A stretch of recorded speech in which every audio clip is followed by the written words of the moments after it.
Noah Healy is a market designer and game theorist working on better economic systems. After training in nuclear engineering, he worked for tech startups at the peak of the dot-com boom. Becoming fascinated by the mathematics of information and computation led to patent work on a better commodity market design.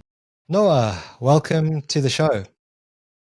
Thanks for having me here, Bradley. It's an absolute pleasure, and I'm excited to learn some new tools, concepts, maybe practices in today's session. Perhaps before we go there, you could tell us a little bit about your story and how you came to be with us today. Sure. Well, I'm a recreational mathematician, so I do mathematics for fun. The area of mathematics I'm most interested in is computational mathematics. I originally got into that because it was my job. I got a job programming computers before I'd done much training in computers, and so in addition to learning the programming language and the systems of the company I was working with, I also dove into the underlying theories of those systems and really fell in love with that style of mathematics. And around a decade ago at this point, I was noodling around with the problem of getting different agents with different points of view to agree on the sort of best point of view, and found this approach that basically reorders how financial markets can work. Interesting. And when you talk about agents, what are we referring to? So agent is a term sometimes used in computer science, and it's basically an inclusive term because you might need a system to interact with humans or other living things, but you might need it to also interact with machines that are capable of more or less information and decision-like behaviors.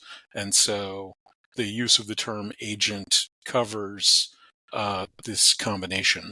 And this is a real problem because a lot of our existing systems are essentially built either for humans only or machines only. And with the internet and the rise of the dot-coms and everything, we've seen a bleeding together of those two kinds of interactions. And since the systems usually aren't really designed for that, you either wind up with people in extreme frustration talking to what should be a computer interface, or simply being overwhelmed by machines being able to take over what should be human interfaces. Interesting.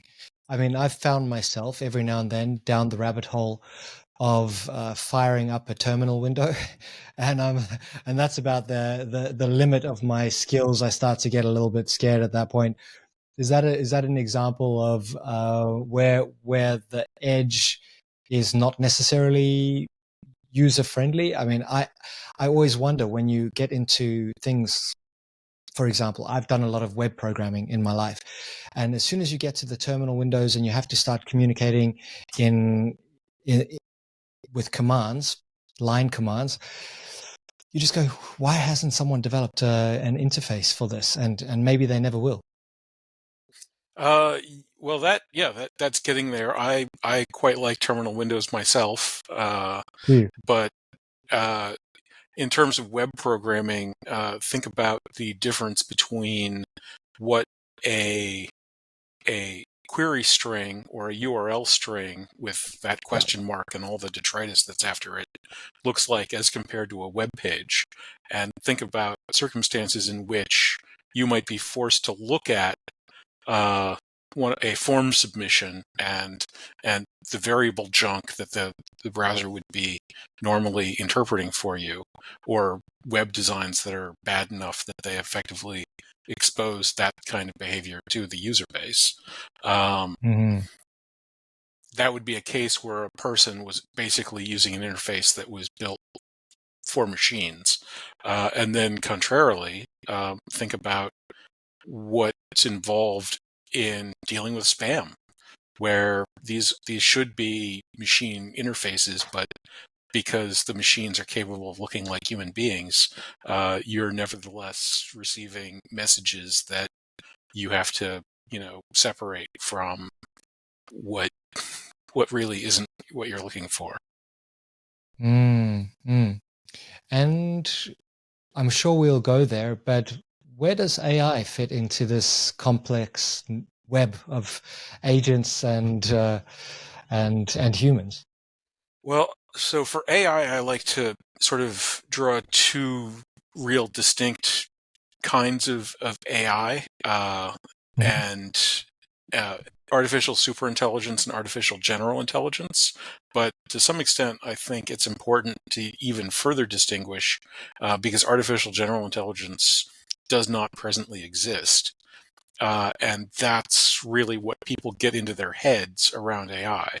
There's people that see the current ChatGPT generative systems as artificial general intelligence like systems. They certainly have a lot of various utilities attached to them. And of course, from science fiction, things like C3PO and R2D2 or Yeah. data from Star Trek are generally intelligent artificial creations. And so people Yeah. have that kind of model. But superintelligence is more interesting to me, and we have that in narrow focused fields. The various game programs that outperform human beings, for example, are super intelligent. Humans aren't as good at chess and Go and poker and many other games now as computers are. And there's every reason to believe that we can't be as good as they are, because they're getting better faster than we're getting better, and they're already a lot better than the best of us. So Mm. there's no signs that we are going to catch up anytime in the future.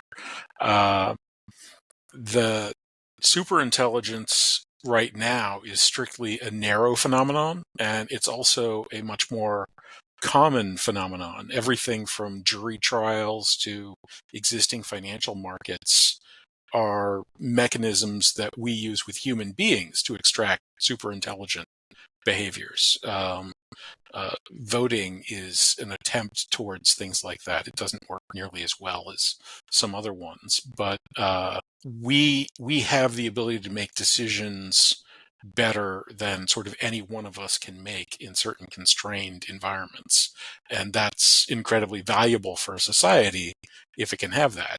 And increasingly, we can make machines that can participate in or improve on that capacity, which is really useful.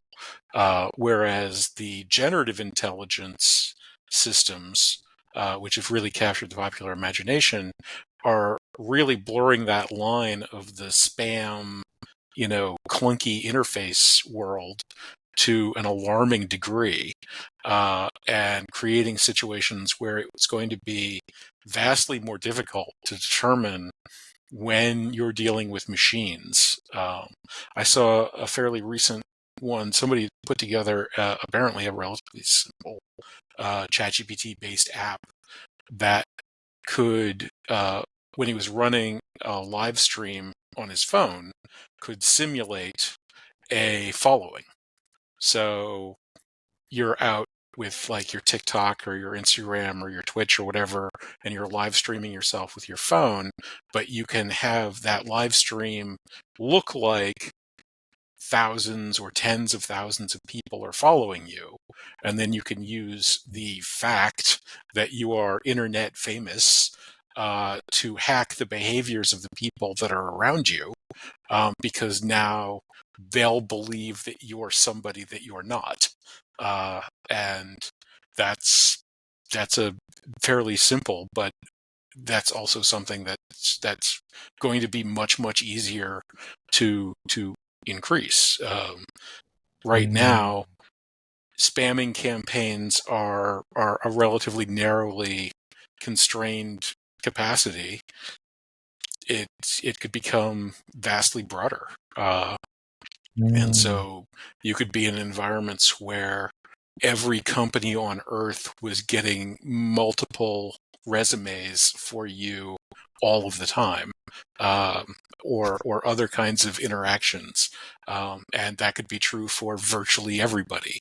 Uh, and you could just be doing it for other people. Yeah, the degree to which noise is going to be stuffed into the existing channels has barely been, the surface has barely been scratched at this point.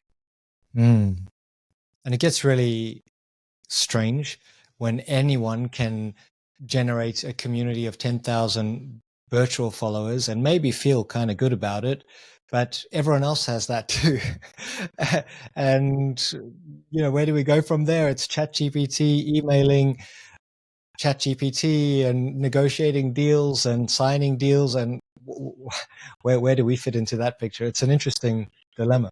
Well, that is really highly apropos because, as it happens, our financial systems are way ahead of us on this, and at this point, most and not 50.01%, way over 90% of the financial transactions are machines talking to other machines about things that are only of concern to spectating machines. Uh, and those are our lives and livelihoods. And they are decreasingly attached to what anybody actually cares about. Yeah, that's really interesting. And I've heard about companies dedicated to exactly that, um, shaving, fractions of a cent on every transaction and ultimately making billions of dollars just in these interesting ways, which I don't really understand. But perhaps you could elaborate a little bit more about market design and, the system that you've been working on. Well, certainly. So what I have done is recognized that a deal isn't about a buyer and a seller coming together. Um, in a marketplace, the value of the market is the security that's offering and the what is usually termed the liquidity, but just the deal flow that's available there. And so by having many buyers and many sellers with a common interest in trade, um, what you can actually do instead of having them sort of playing like Red Rover and doing one-on-ones and matching up, you can have a joint negotiation between the two sides with consultation from any other experts that can actually create an advantage. And so you create this three-piece marketplace where the product, goods or services that have been commodified, the demand with the associated cash for delivery, and the information about the deal structure, each are in sort of a third marketplace where they're all seeking a point at which they come to a mutual agreement. And so by scheduling the time periods of these mutual agreements, you effectively create a scenario where everybody's constantly trying to make the market as economically valuable as possible. Whereas in the buyer-seller paradigm, uh, the goal isn't creating economically valuable activity. The goal is winning a statistically useful fraction of your transactions. And so what happens is that over 98% of the transactions in the system are effectively point to point, like middlemen on both sides of the trades. Uh, and that's where these kinds of very small, very slight types of ideas can start bearing enormous fruit. Because if you're if you're sort of only taking a little piece out of each transaction, well, there's only so many transactions. But if there's a growing number of transactions per sort of real world transaction, then those small pieces add up. And the money has to come from somewhere, and it does. It comes from the potential profits of the people that are making these products, and it comes from the pocketbooks of the people that ultimately need these products. And so we've seen globally the financial services industry has been able to grow not just with the economy, but faster than the economy. Could you give me a practical example of how this might work? So you have a seller on one side and you've got a buyer on the other side. Is this in some kind of virtual environment that the transaction takes place on a blockchain? Or maybe you could elaborate a little bit more to bring it to life. Yeah, sure. Well, so in traditional markets, financial markets, it basically is all virtual space. They generally don't operate on blockchains or anything like that, but Mm. they are basically public. And the way they operate is they effectively keep two lines. So people that are interested in selling declare what price at which they wish to sell. People that are interested in buying declare at what price they're interested in buying. And so they sort you depending on when you showed up and how good your price is. So you get further toward the front of the line if you're selling for less, and you get further toward the front of the buyer line if you're buying for more. And you can actually be in the line at multiple points if you want to be. So that happens. And so there's these enormous groups of potential trades that don't what they call cross. So if the highest price somebody's willing to pay isn't as high as the lowest price that somebody wants to take, then no trades can happen. Mm. But if there's a cross, if there's a difference between that, then the crossing trade can settle out, and the people who have the best price at that time, uh, you know, will then get to actually get contracts to make those trades. What typically happens in our environment is that within the next few milliseconds, uh, all the people will have now seen this trade happen. And in fact, that's the basic function of the existing market, is to publish the trades that actually happen. And they'll withdraw all their offers because now they have information. And so they'll come up with a new strategy for what their offers ought to be. And they'll basically take all the offers off the table and then put all brand new offers on the table based on what just happened. And so this is where it almost becomes like betting on a racehorse after the race is over.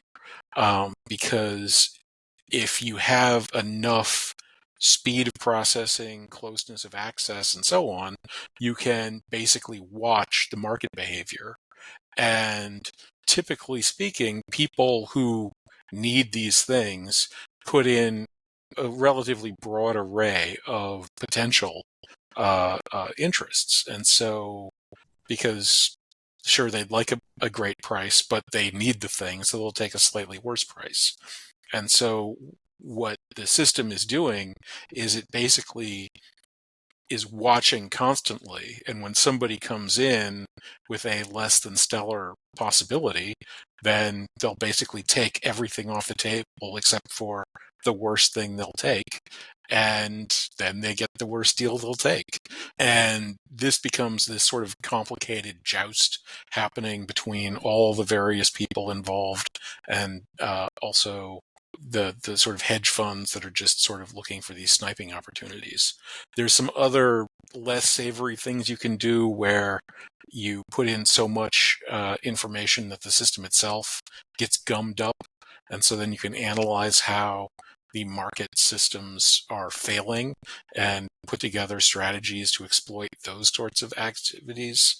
And just in general, by having this sort of continually sloshing system that's operating at these incredibly high speeds, it becomes easier and easier that the people that are going in and saying, okay, well, this is bad a deal as I can take, the deals that they're willing to accept get worse and worse the worse the conditions are. And so this is what's really been going wrong with the existing marketplaces, is that historically the cost of putting spurious information into the system was quite high, because if your spurious information was on the wrong side of a potential trade, you would actually have to trade that wrong side of the potential trade, and you'd have to pay money to somebody else. But in our very quickly pulling things off the table world, people can put a wide variety of spam into these markets, which is illegal but happens constantly. And there's no way to distinguish this spam from real trades, which is why it happens constantly and it doesn't get punished. And people start mistaking the spam for reality and trading based on the spam. And you get this circumstance where the two sides are sort of behaving less and less rationally. So coming back to my way of doing things, those sort of the buyers and sellers who are actually in the delivery space effectively get to watch as a negotiation process goes on. They can participate in that process, but the negotiation has to be completely finished and a deal that's available to all of them has to be put on the table. And then they decide whether or not they're interested or not interested in that deal. And if they're not interested, that's fine. A new deal is being currently negotiated for the near future. Those deals will be on the table for a certain amount of time that's long enough for them to be able to, take a look, have a cup of coffee, go run their business, come back, make a decision in a human time frame. And if you skip one, it's not the end of the world. You can get the next one or wait 5 or 6 if necessary. And so the incentive is to create deals that make people want to trade, because those trades are going to make them money. And so with this kind of a system, the spam becomes radically less interesting, and so the decisions become much more sensible. Would there be much resistance from the existing marketplaces to this? It sounds like much of the bots and the automations and that just noise would be eliminated, but with that comes elimination of a lot of profits for some of these companies who benefit from that kind of thing. There has been a fair degree of resistance from established players. That many of them don't really think particularly deeply about these things. An important thing to understand about markets is that no human being who exists has ever created any of these designs. The design of our current markets go back to basically the Middle Ages, just before the Renaissance started. And so the people that run these systems, these companies, didn't build these systems or companies and don't really understand them. They have absorbed a ethos that says that the systems are perfect and that they work, and that the way that you know that they're working is that people making profit are helping them to work. So by definition, if you are rich, you're good, and you're helping the system work. And so no matter what you do to become rich, that was good because you became rich. It's really quite remarkable. Most of them have no idea where that money comes from, what its effect on the economy is, and no interest in exploring it either. That's incredible. I always assume that there are people who intimately know these systems, and there's real reasons for all of this. But I guess, like many things in the world, it's just you take what the previous generation built and you try and progress it somehow. And now we've just added in this layer of technology, which just speeds everything up to a ridiculous degree. Yeah, yeah. So think of like a tribal group of hunters that live in Mm. a relatively designated area, and game trails have come up, and so the kids sort of learn where the game trails are from their fathers and uncles and so on, and then they go out, and the better hunters, of course, are better hunters, and they get more meat. They didn't create those game trails. That's sort of a naturally evolving aspect, and that knowledge is very particular. If you took those people and transported them to the other side of the planet, um, they would all that knowledge would effectively become worthless instantly, because it's particular to that time and place. But now imagine some sort of radical technological upgrade, where they figure out how to create modern paved roads and have cars and things like this, and they just go over and pave all those game trails because they'll be able to run down them so much quicker on their motorcycles and trucks and so on. And that's true. They can travel much faster, but they're driving the game away by paving over the roads. Um, and the game trails aren't necessarily the most efficient places for those roads to be in the first place. In some cases they will be, but in other cases they might well have been able to design better roads if they were thinking about them as roads. You'd just have this total mess where you'd have these effectively senseless roads that were actually undermining uh, what you were intending to use them for. And a bunch of people whizzing around on motorcycles saying, "But look, I keep going faster. I must be doing the right thing." Yes, yeah, interesting, interesting. I was reading about how the our current roads are purely the width that they are due to, and I believe trains as well, based on Roman carriages. That's a yeah, that's Is a that very true? famous thing. Standard gauge is the same today. Standard gauge railways are the same today Hmm. as the wheelbase of the Roman wagon, which was in fact rutted into standard Roman roads. Interesting, interesting. So, how does applied superintelligence fit into this world, this picture that you've painted? Well, in the one case, marketplaces have been an applied superintelligence for centuries, and we have built our societies on top of this fact that we can do large scale, multi business, multi point of view coordination and organization by using them.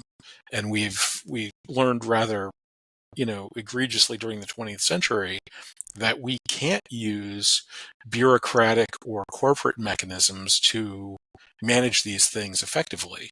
That those systems fail and fail fairly badly.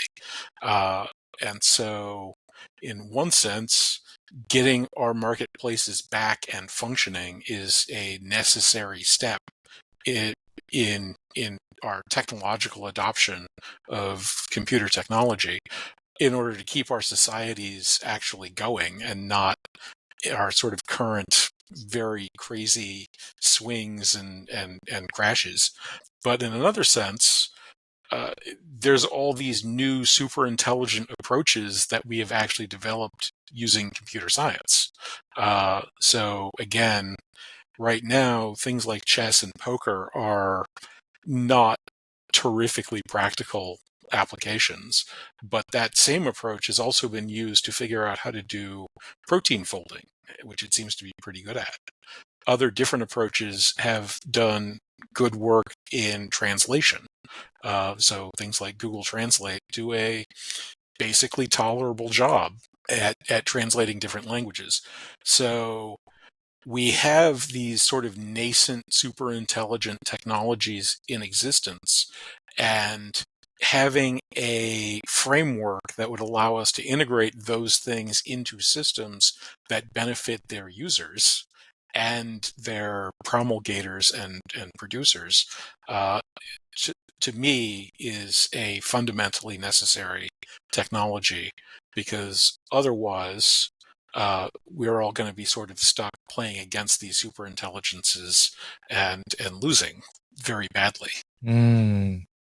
So there is a real pressing need for revitalizing and reinventing this before it becomes ridiculous and humans basically have no part in it. Would you say, how far away are we from that kind of reality?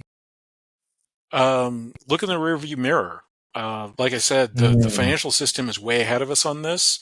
The financial system has been pretty strongly taken over by AI systems that are using these same techniques that have been used to invent new crystals and win games of Go. Uh, BlackRock, Renaissance Technologies, presumably they're a lot more closed-lipped, have both been using systems that are using that approach and just running them loose on the marketplaces and doing incredibly well for themselves by doing so. At the same time that our markets have become much more expensive and much less stable than at any time in human history. And those are not coincidences. They are the same thing. There's those are the most prominent examples, but there's many companies engaged in that kind of behavior, and the same thing goes for social media. There was a release out of the Meta companies, that's the Facebook, um, that claimed that their work was actually being done on replicating the behaviors of their users. So let's say somebody comes to their senses and stops using their Facebook page, um, they could have a AI that would be able to behave the way that you used to behave in ways that are relatively indistinguishable. Um, what they might choose to use that for, there's a lot of things they might choose to use that for. I can't think of any of them that aren't evil, but more creative people than me exist. Maybe there is one, but that's sort of in the ether. We are Mm. happily not currently at the point where encountering another human being in your day-to-day life uh, is something you're at risk of being fooled by a robot. Uh, but ChatGPT, some of these deep faked avatar systems, and so on, can already produce, this degree of communication. And so you could be talking to a system that was just generating these from an amalgamation and training of my past appearances on other podcasts, and would never know.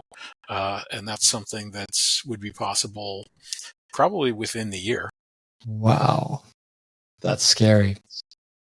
I mean, I still can't quite grasp all of the implications and my immediate reaction, even though I'm a tech guy. I mean, yeah, nowhere near where you are, but is kind of like just turn it all off. But you can't, because then you'll be left behind in a way. So I think you're on the right track. How can we reinvent systems to be more fair and to actually serve and support humankind rather than just exploit using advanced technologies?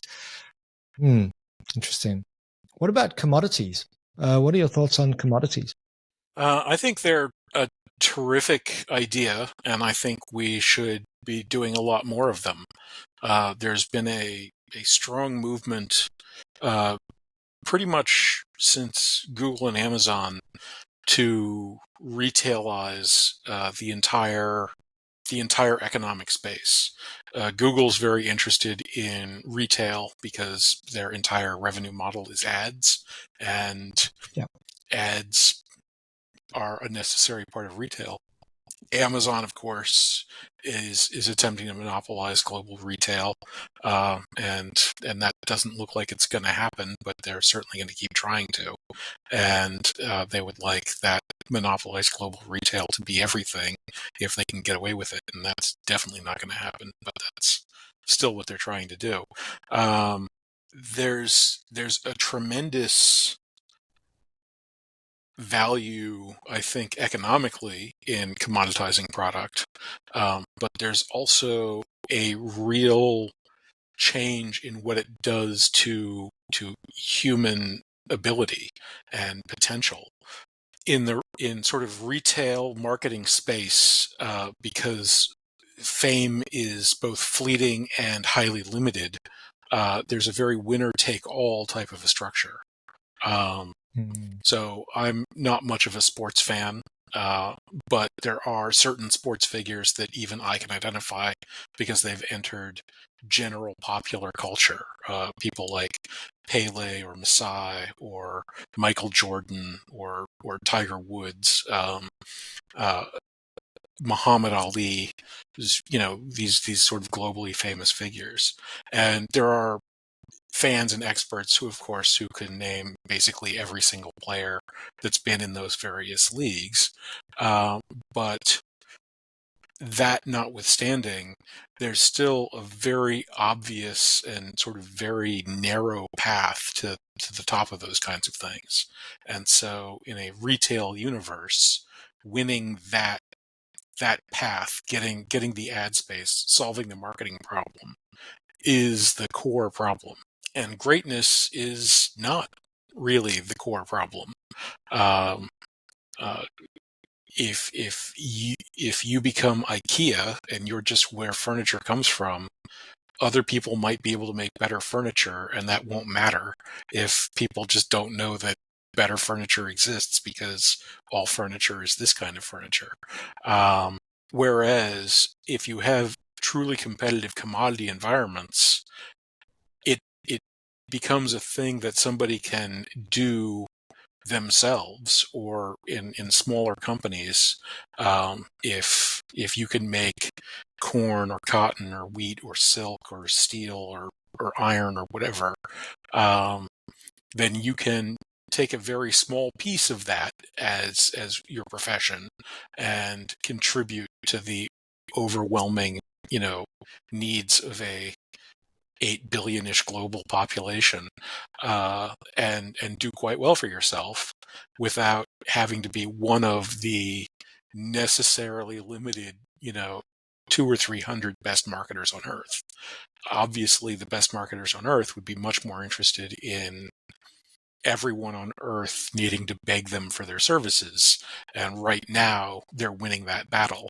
But that victory will be very short-lived should it become complete, because they'll starve to death, within a few months, and die of exposure before that because there won't be anything anymore.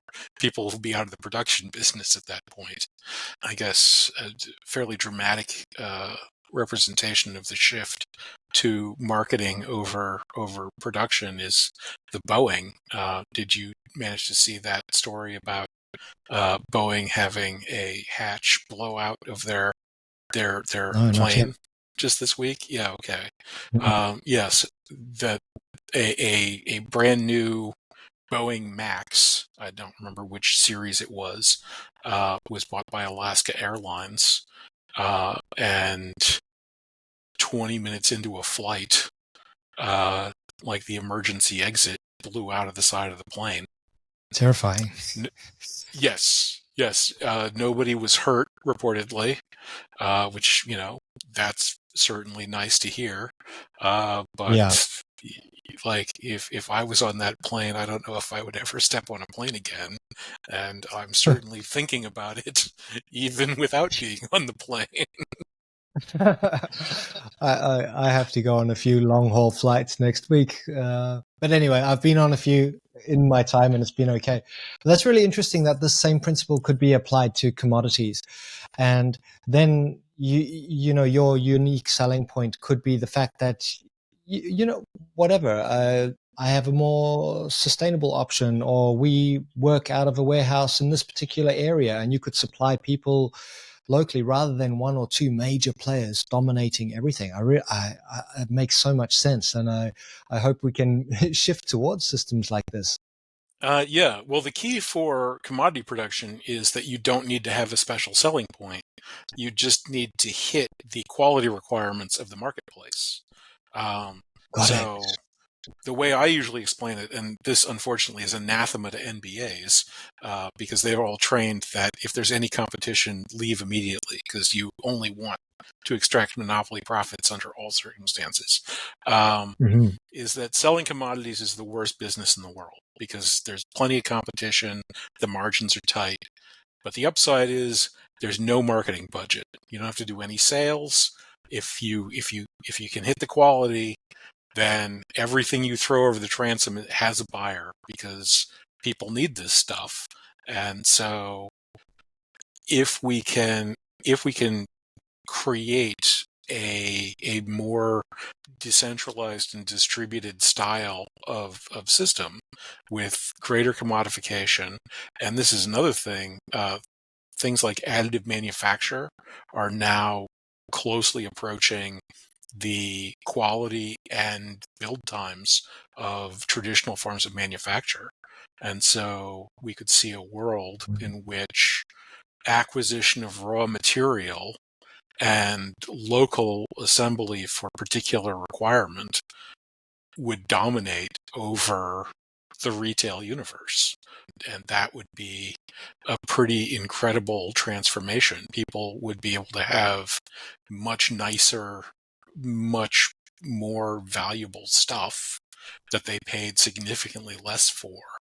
Uh, and Mm, transportation requirements would go down considerably, yeah, because you don't have to ship raw materials halfway across the world multiple times during the climb up the value chain and so on. that's a great world, and I guess it adds resilience too. If there's a natural disaster in one place, well, you're not affected. You're still able to produce because you're not reliant on hubs. Yeah, certainly. And also the greater degree to which these things can sort of work out where the pain points are, and regularize these sorts of flows, it becomes then much easier to help out in the case of natural disasters. Yes. I saw a presentation by the devout Hindu that runs Smithfield, which is the number one ham and pork seller in the United States. He had a little bit about how weird that was for him. But one of their issues is that they ship uh, pigs and pig products to, I think he said, 40 different countries around the world, and multiple countries in Africa, Asia, Europe, so on. He said every single country they ship to not only has different standards, but has incompatible standards. And so a pig that's set up and can be shipped to Egypt cannot be sold to China or any other country on Earth, because the specific requirements for Egypt are not compatible with the requirements for any other country. You could have these kinds of situations where it might be possible to help out in case of a natural disaster, but it might not be possible to help out in the case of a natural disaster because products are so specific that they can't actually cross borders or regions for whatever needs. And so creating products that have the ability to be broadly traded as a commodified unit then becomes something that, if you're in a remote location or an isolated region that has had a natural disaster, suddenly everybody has those kinds of things that you need to get yourselves back on your feet, because these sort of base products are the same everywhere. Um, if you've ever seen the film Apollo 13, one of the sort of critical moments of the film was when they're designing the new CO2 scrubber, because they have enough filters to do the job, but they don't have the equipment that those filters are going into anymore operational. So they need to use other equipment that was designed for different kinds of filters. They need to be able to adapt this filter to that other system. In response to that very real occurrence and very fortunate, engineering miracle, NASA has actually gone to a system of complete regularization, where every single system that they buy, no matter who's making it, has to be fully component compatible with everything else that they buy. So that if you're in the space shuttle and the bolt that you're sticking into this critical system breaks, every bolt that you have is the kinds of bolts that go into every kind of system you have, so that you can't run out of critical systems. Makes a lot of sense. I guess in the beginning, they didn't think about it that way. It's like, let's just cobble this thing together. But it definitely makes a lot of sense. I'm interested in your thoughts on game theory and maybe even venturing in our last few minutes into ethics in the context of building a better commodity market, or maybe just in general. I've been very interested in the law of reciprocity and so forth, but I'd love to hear your thoughts on game theory and ethics. Sure. Well, so game theory is essentially the mathematics of strategy. And so it gives us a way to think about, in a quantitative fashion, the kinds of decisions that would be made, again, going back to agents, where there are other agents whose actions will affect our outcome and which have their own agendas. And this is something that we can actually apply to ethical thinking, because one critical part of ethics is the notion that it should actually be beneficial to behave ethically. Obviously, it's an unfair world out there, and everyone's aware of very specific individuals who have achieved all sorts of things while behaving in all sorts of ways that seem very undesirable. And so from, Aristotle and Confucius to the modern day, philosophy has been struggling with this problem of how to encourage what even would encourage how to think about ethical behavior.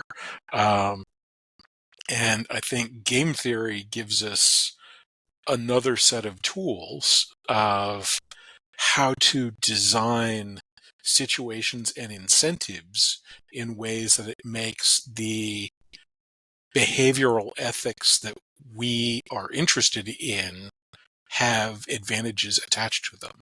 So creating systems where openness actually is an advantage could create more transparent systems. And by using game theory, we can examine when public knowledge is more valuable than private knowledge, and that is basically the difference between positive and non-positive and zero-sum games.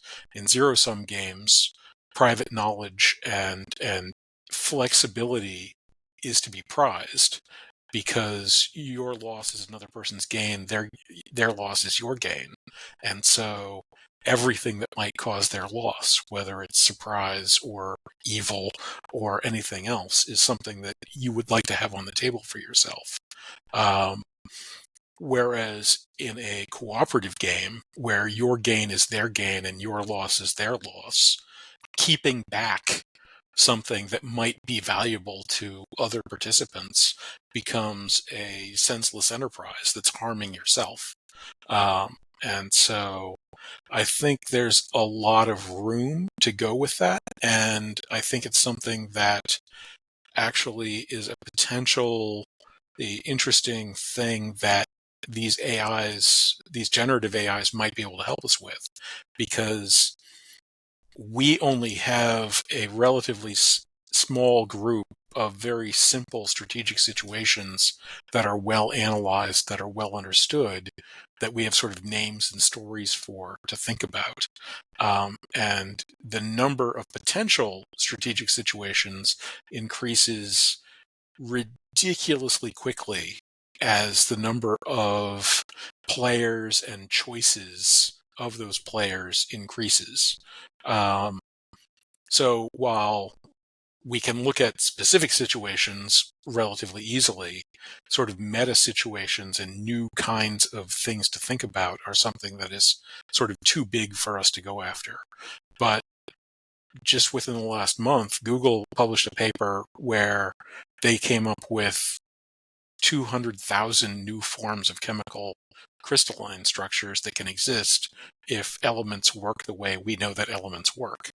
And so some sort of exploration of 3 and 4 and 5 player games with 3 and 4 and 5 choices, and finding new kinds of stable and interesting structures, whether they're good or bad, and promulgating them is the kind of thing that, with a particularly decent amount of work, we might actually be able to get out of these ChatGPT systems. That is fascinating. And my next book is about core values, and I was thinking a lot about, imagine if we could establish, what are core values that technology and these agents and ourselves agree upon as being foundational for humans. And of course, there are some that are kind of universal: peace, love, joy, for example. There are other core values, of course. But imagine if technology could somehow reference some kind of universal API endpoint and just check what they're doing against some of these common values. Is it a better, fairer world for everyone? I mean, that's kind of what I think we need to aspire to, rather than just following the crazy path that we're on. I think that's absolutely correct. I think religions have really dropped the ball on this stuff. They have very much stepped back from their philosophical roots, and the challenge of engaging with these things from that point of view, and also from the philosophical point of view. I said that I was an enthusiast for computational mathematics. Computer science is essentially the mathematization of philosophy. The core idea of computer science is the fact that the general purpose computer, a system that can be completely described, which is capable of expressing anything imaginable, exists. And the way that you prove that it exists is that you give it the task of producing one of itself, that it can even describe systems that can describe any possible system. And that kind of recursion is something that philosophy has been struggling with in poor language for millennia. And now that we have these computers that are capable of writing and talking at humanish levels, being able to deal with these infinite recursions is something that we really need. And their base states are either going to be just nihilistic, which is very much what's dominant right now, or some set of core values that can stand up to infinite regression, because infinite regression is what we're going to get automatically with these machines. So if the value can't stand up to it, then it's just going to break. What a great way to finish off. Noah Healy, thank you so much for your time today and for being patient with my questions. I really appreciate it. We'll link to your resources in the show notes. Any final thoughts? No. Well, thank you, of course. This was a great conversation. I don't feel that any patience was required from me. Much appreciated. Thank you all for tuning in. Please do check out Noah's links in the show notes, and we'll see you in the next episode. See you.